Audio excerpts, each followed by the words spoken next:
മഹാദേവ മഹാദേവ, അത് ഞാനാണല്ലോ. അപ്പുകുട്ട അപ്പുകുട്ട. എന്താടാ കുട്ട? അപ്പുകുട്ട. എന്താ സിസ്റ്റർ, പേഷ്യൻസ് ഒക്കെ പോയോ? അപ്പുകുട്ട വാതിൽ തുറക്കണം. പുല്ലേ. ഇല്ല സിസ്റ്റർ, ഇന്ന് ഞാൻ വിടില്ല. ആട്ടോണ്ട് സിസ്റ്ററിന്റെ ഒരു പല്ല ആടുന്നുണ്ട്. എടുക്കട്ടെ. അയ്യോ, ഇവൻ എന്തായി തുറക്കാത്തത്? അപ്പുകുട്ട തുറന്നിരിക്കുവായിരുന്നു. വൈഫ് പറഞ്ഞ എനിക്ക് പുല്ല. അപ്പുകുട്ട. അയ്യോ, അവള് വന്നു. സിസ്റ്റർ മേശയുടെ അടിയിലോട്ടിരുന്നു. Next patient. അപ്പുകുട്ട.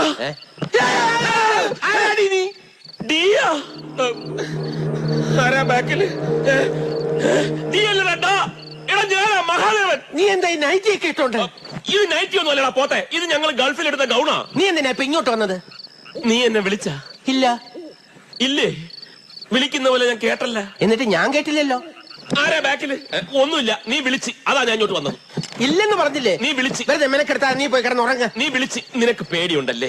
നിന്നെ തനിച്ചാക്കിയിട്ട് ഞാൻ പോവില്ല. നീ വിളിച്ച്. നല്ല പേടിയുണ്ടെങ്കിൽ ചേർന്ന് കിടന്നോ. നീ പറഞ്ഞത് നന്നായി. ഞാൻ പേടി മറന്ന് കിടക്കായിരുന്നു. ഈശ്വര രക്ഷിക്കണേ.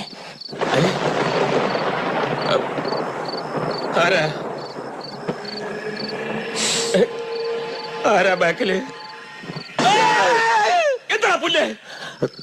ഗുഡ് നൈറ്റ് പറയാൻ മറന്നുപോയി. Good night. പാവം, അവൻ വിജൃംഭിച്ചു പോയി.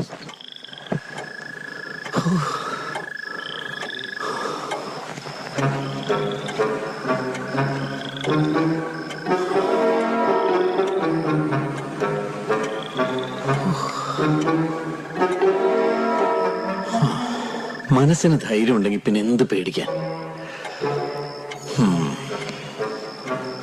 ധൈര്യമാണ് ഏറ്റവും വലിയ കൈമുതൽ.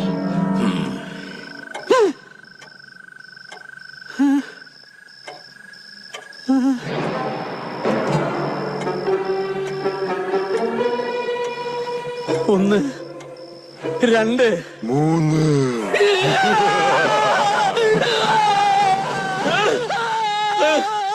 കരയണ്ട, അണപ്പല്ലല്ലേ, കുറച്ച് വേദനയൊക്കെ ഉണ്ടാവും. വാ തുറന്നേ. ഓക്കെ. ആരാ ബാക്കില്?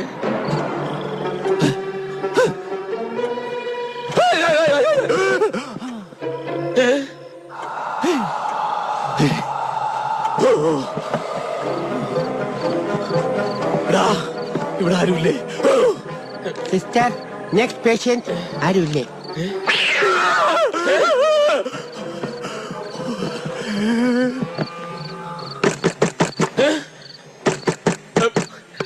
സുലോനെ, അതെന്റെ വൈഫാണല്ലോ. അപ്പുകുട്ടാ. എന്താടാ? മുട്ടണ്. നിനക്ക് മുട്ടണമെങ്കിൽ നീ പോ, എനിക്ക് മുട്ടണില്ല. അതല്ലേടാ പോത്തെ, എഴുന്നേക്കും. എന്താടാ? ആരോ വാതിൽ മുട്ടണുണ്ട്.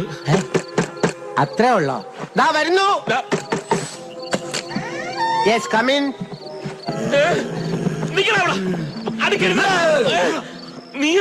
നീ ഇവിടെ ആയിരുന്നാ കിടന്നത്? ഇവന് പേടിയാന്ന് പറഞ്ഞപ്പോ ഒരു ധൈര്യത്തിന്. നീ എന്താ ഇവിടെ? ഞാനിവൻ ഒറ്റ കിടന്ന് പേടിക്കണ്ടല്ലോ എന്ന് കരുതി വന്നതാ. ഇനിയിപ്പോ ഞാനുണ്ടല്ലോ, നീ വയ്ക്കും. അത് വേണ്ട, ഇവന്റെ ഭാര്യ ജാനകി എന്നെ പ്രത്യേകം വിളിച്ച് പറഞ്ഞതാ ഇവനെ നോക്കിക്കൊള്ളൂന്ന്. അവള് നിന്നെ വിളിക്കാറുണ്ടാ? മിണ്ടാ, കിടക്കടാ. ഇടയ്ക്ക് എന്നെ വിളിക്കാറുണ്ട്, അതാ.